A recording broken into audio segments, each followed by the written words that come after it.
मनोज जरांगे पाटलांनी आजपासून पुन्हा एकदा उपोषणाचा केलेला आहे.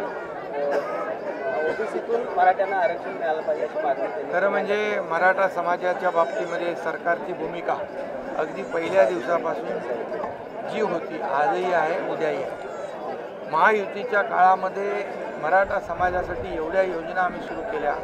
मराठा समाजासाठी 10% आरक्षण ओबीसी किंवा अन्य कुठल्याही समाजाचं कमी न करता दिलं. विशेष अधिवेशन घेऊन दिलं आणि देवेंद्रजी जेव्हा मुख्यमंत्री होते तेव्हा देखील त्यावेळेस त्यांनी निर्णय घेतला होता.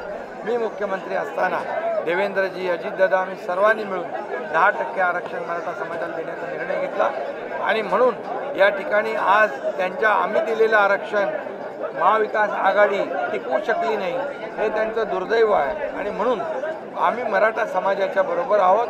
कायम त्यांच्या ज्या योजना आहेत त्या योजना कायम सुरू राहतील आणि जे 10% आरक्षण त्यांना मिळाले त्या देखील आरक्षणावर रद्द करावं म्हणून महाविकास आघाडीतलेच काही लोक कोर्टात गेले हे दुर्दैव आहे आणि म्हणून दिलेलं आरक्षण टिकलं पाहिजे.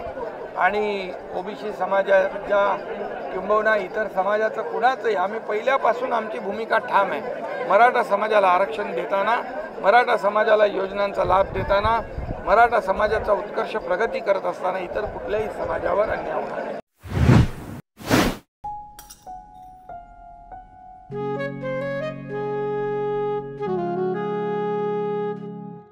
बाबा आज येताना बासुंदी घेऊन या ना. अगं कालच आपण आईचा वाढदिवस होता म्हणून आणली होती ना. ऐकलं, गोकुळची बासुंदी पुन्हा खावीशी वाटतेय. खरं सांगू, मलाही खावीशी वाटतेय. पुन्हा पुन्हा खावीशी वाटणारी गोकुळ बासुंदी.